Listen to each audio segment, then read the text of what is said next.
بسم اللہ الرحمن الرحیم نحمدہ ونصلی علی رسولہ الکریم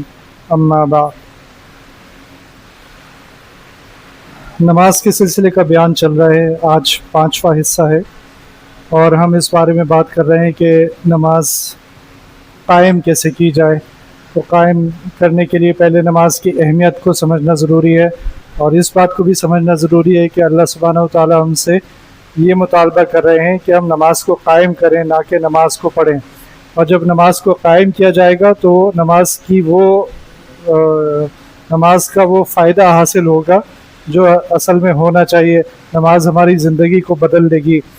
اس طرح جس طرح اللہ تعالی ہماری زندگی دیکھنا چاہتے ہیں۔ تو اب اگر ہم دیکھیں کہ نماز کیا صرف 5 نمازیں ہمارے اوپر فرض کی گئی ہیں، یہ بات تو صحیح ہے، لیکن زندگی میں نماز کس کس جگہ پر، کس کس موقع پر داخل ہو جاتی ہے، اگر اس کے بارے میں تھوڑا غور و فکر کریں تو ہمیں پتہ چلے گا کہ نماز جیسے ہی فرض ہوتی ہے، یعنی بلوغت کے ساتھ انسان کے اوپر نماز فرض ہو گئی، تو یہ سمجھ لیں کہ اللہ تعالیٰ جیسے ہی انسان بالغ ہو جاتا ہے تو پھر اس کے اوپر اللہ تعالیٰ نے اپنے احکام جو تھے وہ اس کے اوپر فرض ہو گئے، جو بھی احکام اس پر فرض ہونے تھے۔ تو مثلا اگر حج کسی پر فرض نہیں تھا تو اس پر فرض نہیں ہوا، لیکن بلوغت جیسے ہی داخل ہو گئی تو ایک حکم سب پر فرض ہو گیا، اور وہ ہے نماز کا حکم۔ اور یوں سمجھا جائے کہ اس طرح زندگی کی ابتدا ہوئی تھی کہ نماز فرض ہوئی، اور زندگی کا اختتام اس طرح ہوا کہ اب خود نماز نہیں پڑھ سکتا، تو پھر جو اس کے آس پاس کے لوگ ہیں، اس کے رشتہ دار ہیں، اس کے محلے والے ہیں، اس کے دوست ہیں، وہ اس کے لیے نماز پڑھیں گے۔ پھر یہ کہ نماز وقت کے ساتھ ساتھ جب وقت بدلتا ہے تو نماز کے بھی اوقات داخل ہو جاتے ہیں۔ یہ صرف فرض نمازوں کے لیے نہیں ہے بلکہ نفلی نمازوں کے لیے بھی ہے، کہ جب سورج نکل آیا تو اب اشراق کی نماز کا وقت داخل ہو گیا۔ اسی طرح تہجد کا وقت ہے کہ وہ رات کے وقت ہوتا ہے۔ اسی طرح تحیۃ المسجد ہے،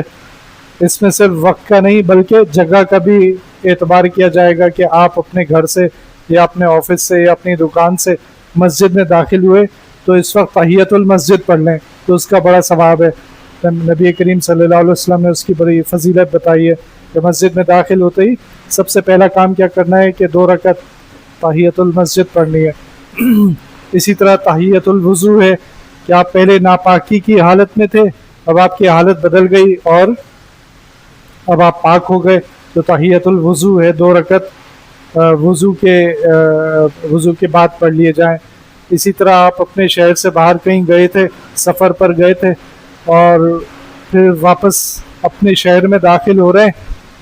تو اس وقت بھی نبی کریم صلی اللہ علیہ وسلم کا طریقہ یہ تھا کہ پہلے مسجد میں داخل ہوں، گھر میں داخل ہونے سے پہلے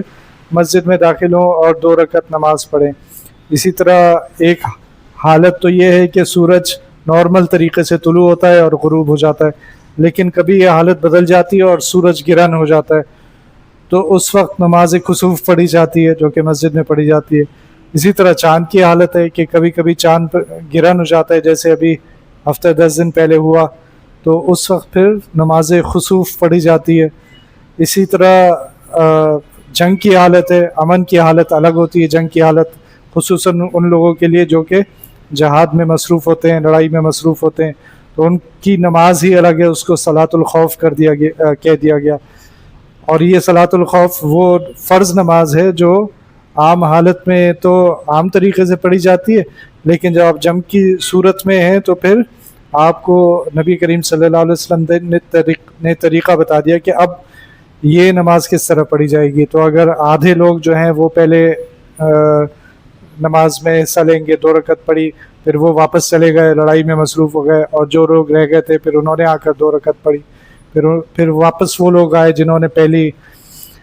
2 رکعتیں پڑھ چکے تھے، پھر دوبارہ انہوں نے پڑھی، تو یہ اس طرح صلاۃ الخوف کا ایک الگ طریقہ بتایا گیا۔ تو یہ وہ نمازیں تھیں جو حالت، چاہے وہ جگہ بدل رہی ہو، چاہے وقت بدل رہا ہو، تو اس صورت میں ہم یہ نمازیں پڑھیں گے تو ہمارے لیے بہت ثواب کا باعث ہوگا۔ اور کچھ ایسی نمازیں ہیں جو دل کی حالت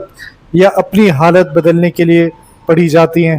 مثلا یہ کہ انسان سے گناہ ہو گیا تو اب وہ صلاۃ التوبہ پڑھے اور اپنے آپ کو پاک کرے، تو یہ اپنی حالت بدلنے کے لیے کہ مجھ سے گناہ ہو گیا، گندگی ہو گئی، میں نے مثلاً غیبت کر دی کسی کی، تو فوراً صلاۃ التوبہ پڑھ کے اپنے آپ کو اس گناہ سے صاف کر لیا۔ ایک حالت یہ ہے کہ بیماری کی حالت ہے یا کوئی پریشانی کی حالت ہے، اس حالت کو واپس عافیت کی حالت میں انسان لانا چاہتا ہے، تو اللہ تعالیٰ سے پھر 2 رکعت پڑھ کے صلاۃ الحاجت پڑھے، اور یا امتحان ہے اور چاہتا ہے کہ امتحان میں اچھے نمبر آ جائیں، کوئی بھی ایسی جائز حاجت ہے جس کو پورا کرنا چاہتا ہے، کوئی گھر میں بیمار ہو گیا ہے، قرضہ ہو گیا ہے، تو 2 رکعت صلاۃ الحاجت پڑھے اور اللہ تعالیٰ سے مانگے۔ اسی طرح وہ کوئی فیصلہ کرنا چاہتا ہے، یہاں بھی اپنی حالت بدلنا چاہتا ہے، کوئی فیصلہ کرنا چاہتا ہے، اس کے سامنے 2 صورتیں ہیں یا 2 سے بھی زیادہ صورتیں ہیں، اور اس کو سمجھ نہیں آ رہا کہ اس میں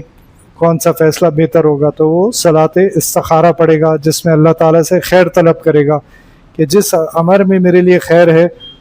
وہ میرے لیے مقدر ہو جائے، اور جس میں شر ہے وہ مجھ سے دور ہو جائے، میں اس سے دور ہو جاؤں۔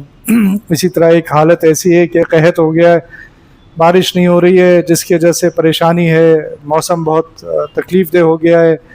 اور فصلیں تباہ ہو رہی ہیں بارش نہ ہونے کی وجہ سے، تو پھر آپ اس حالت کو بدلنے کے لیے صلاۃ استسقاء پڑھتے ہیں اور اللہ تعالیٰ سے بارش کی دعا مانگتے ہیں۔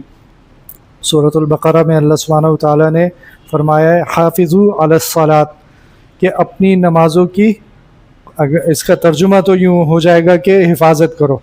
لیکن اصل جب ہم اردو سے واپس عربی میں ترجمہ کریں گے اس بات کی، ان الفاظ کی کہ اپنی نمازوں کی حفاظت کرو، تو وہ یوں ہوگا احفظوا علی الصلاۃ۔ اصل عربی کا جو لفظ ہوگا وہ احفظوا ہوگا، لیکن حافظو کے معنی جو ہے نا وہ 2 طرفہ ہو جاتے ہیں، یعنی تم اپنی نمازوں کی حفاظت کرو اور تمہاری نماز تمہاری حفاظت کرے گی، اس کے حافظو کے معنی یہ ہو گئے۔ تو جو عربی جانتے ہیں یا اگر ہم تفسیر پڑھیں گے اور اچھی تفسیر ہوگی تو اس میں بتایا جائے گا کہ اگر ہم اپنی نمازوں کی حفاظت کریں گے تو ہماری نماز ہماری حفاظت کرے گی، اور خصوصاً فجر کی نماز کے لیے تو حدیث میں بھی آ گیا کہ جس نے فجر کی نماز پڑھی وہ اللہ تعالیٰ کی امان میں ہے، ابن ماجہ کی حدیث نمبر 3146 ہے۔ پھر اس میں ایک واقعہ بھی آتا ہے کہ حضرت سالم بن عبداللہ بن عمر رضی اللہ عنہ، یہ کون تھے؟ یہ حضرت عبداللہ بن عمر رضی اللہ عنہ کے بیٹے تھے، اور حضرت عبداللہ بن عمر کون تھے؟ حضرت عمر بن خطاب رضی اللہ عنہ کے بیٹے تھے، یعنی کتنا عظیم سلسلہ ہے یہ۔ تو حضرت سالم بن عبداللہ بن عمر رضی اللہ عنہ نے، جو کہ کسی حیثیت میں حجاج بن یوسف کے عملے میں تھے، کام کرتے تھے اور حجاج بن یوسف جو تھا اپنے ظلم کے حوالے سے مشہور ہے، اگر ہم نے تاریخ پڑھی ہو کہ اس نے صحابہ کرام کو بھی نہیں چھوڑا، ان کے اوپر بھی ظلم کیا، ان کو بھی شہید کیا۔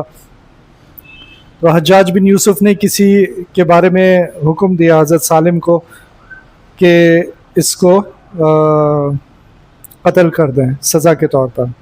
کوئی ہو گئی ہوگی، چھوٹی موٹی بات ہو گئی ہوگی، تو اس نے حکم دیا کہ اس کو قتل کر دیں۔ تو حضرت وہ تو چلا گیا حجاج بن یوسف حکم دے کر، لیکن پھر حضرت سالم نے اس آدمی سے پوچھا کہ تم نے فجر کی نماز پڑھی تھی آج؟ تو اس نے کہا ہاں میں نے پڑھی تھی۔ تو حضرت سالم نے اسے کہا کہ بھاگو، یعنی یہاں سے، اس جگہ سے بھاگو، میں تمہیں بچا رہا ہوں، یہ مطلب تھا، میں تمہیں بچا رہا ہوں، تم بھاگ جاؤ۔ تو وہ آدمی بھاگ گیا، اور پھر حجاج بن یوسف آیا اور اس نے پوچھا کہ کیا ہوا، تو انہوں نے بتایا کہ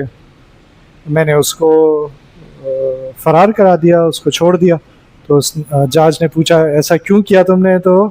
انہوں نے بتایا کہ جس شخص کو اللہ تعالیٰ نے امان دی ہے، میں اللہ تعالیٰ کے مقابلے پر نہیں کھڑا ہو سکتا کہ میں اس کو سزا دے دوں، اور وہ اس لیے کہ حدیث میں آیا ہے کہ جس نے فجر کی نماز پڑھی وہ اللہ تعالیٰ کی امان میں ہے۔ تو اچھا حجاج بن یوسف اگر شاید کوئی اور ہوتا تو شاید وہ نہ بخشتا، لیکن وہ سن کر خاموشی سے چلا گیا اور حضرت سالم کے ساتھ کچھ نہیں کیا۔ تو یہ صحابہ کرام کا ان نبی کریم صلی اللہ علیہ وسلم کے الفاظ پر ایسا ایمان تھا کہ انہیں یہ بات یاد آ گئی کہ اگر اس نے فجر پڑھی ہوگی تو پہلے میں اس سے پوچھ لوں کہیں اس نے فجر تو نہیں پڑھی، ورنہ کہیں اللہ تعالیٰ کی ناراضگی میرے اوپر نہ ہو جائے۔ تو اب جو لوگ نماز نہیں پڑھتے، وہ ایک صاحب تھے، انہوں نے ایک دفعہ کہا کہ ٹھیک ہے میں نماز نہیں پڑھتا لیکن میں لوگوں کے ساتھ اچھی طرح پیش آتا ہوں، میں ان کے حقوق پورے کرتا ہوں. اور یہ بات صحیح بھی تھی، جہاں تک میں انہیں جانتا تھا کہ وہ لوگوں کے ساتھ بہت اچھی طرح پیش آتے تھے. انہوں نے کہا کہ اور یہ میرا اور اللہ کا معاملہ ہے، اور اللہ تعالیٰ تو غفور الرحیم ہے. تو اس طرح کی باتیں جو ہے نا وہ کون ڈالتا ہے؟ شیطان ڈالتا ہے، کیونکہ وہ چاہتا ہی نہیں کہ ہم نماز پڑھیں. تو وہ یہ اللہ تعالیٰ کی اچھی صفات بتاتا ہے. ساری صفات اچھی ہیں لیکن ایسی صفت بتاتا ہے جس کے بتانے کے ساتھ ساتھ وہ یہ نہیں بتاتا کہ اور بھی اللہ تعالیٰ کی صفات ہیں. اللہ تعالیٰ شدید العقاب ہیں، اللہ تعالیٰ سریع الحساب ہیں، یعنی جب سزا دیں گے تو بہت سخت سزا دیں گے. اور سریع الحساب یعنی بہت تیزی سے پکڑ لیتے ہیں، جب پکڑنے کا ارادہ کر لیں تو بہت تیزی سے پکڑ لیتے ہیں. تو یہ ساری صفات بھی ہیں. پھر قرآن شریف میں اللہ تعالیٰ نے ان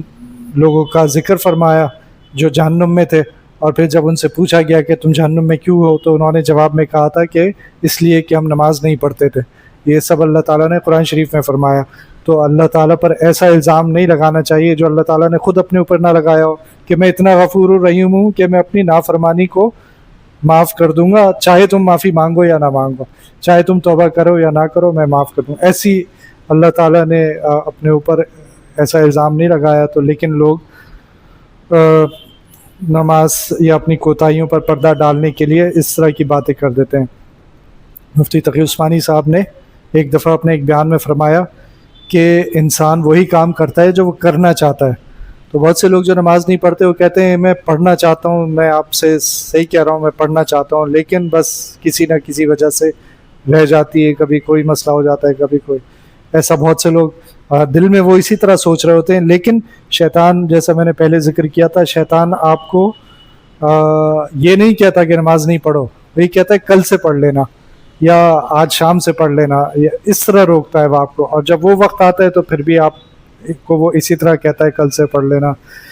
تو مفتی تقی عثمانی صاحب نے فرمایا کہ اصل میں آپ وہ کام کرتے ہیں جو آپ کرنا چاہتے ہیں. تو اس وقت اگر آپ کسی میٹنگ میں بیٹھے ہوئے تھے تو میٹنگ آپ کے لیے اہم تھی اور آپ نے وہ کام کر لیا اور نماز چھوڑ دی. بعد میں آپ کہتے ہیں میں پڑھنا تو چاہتا ہوں لیکن رہ جاتی ہے. اگر کوئی آپ دکان پہ بیٹھے ہیں تو گاہک آئے ہوئے تھے، آپ نے کہا کہ میں ابھی پڑھ لوں گا، اس طرح گاہک تو آتے رہے اور آپ نے نماز کو چھوڑ دیا. اسی طرح آپ کوئی کھیل کھیل رہے تھے، اس میں مصروف تھے. تو حقیقت میں آپ وہ کام کرنا چاہتے تھے جو آپ نے کر لیا، اور آپ نے نماز چھوڑ دی تو آپ کے لیے نماز کی وہ اہمیت نہیں تھی، لہٰذا آپ نے نماز کو چھوڑ دیا. تو دوسرے الفاظ میں آپ نماز کو اس طرح نہیں پڑھنا چاہتے تھے جس طرح آپ کوئی دوسرا کام کرنا چاہتے تھے. تو یہ جو خاص طور پر جو لوگ کاروبار میں مصروف ہوتے ہیں یا اپنی کسی جاب وغیرہ میں مصروف ہوتے ہیں تو وہ نماز چھوڑ دیتے ہیں، اور ساتھ ساتھ وہ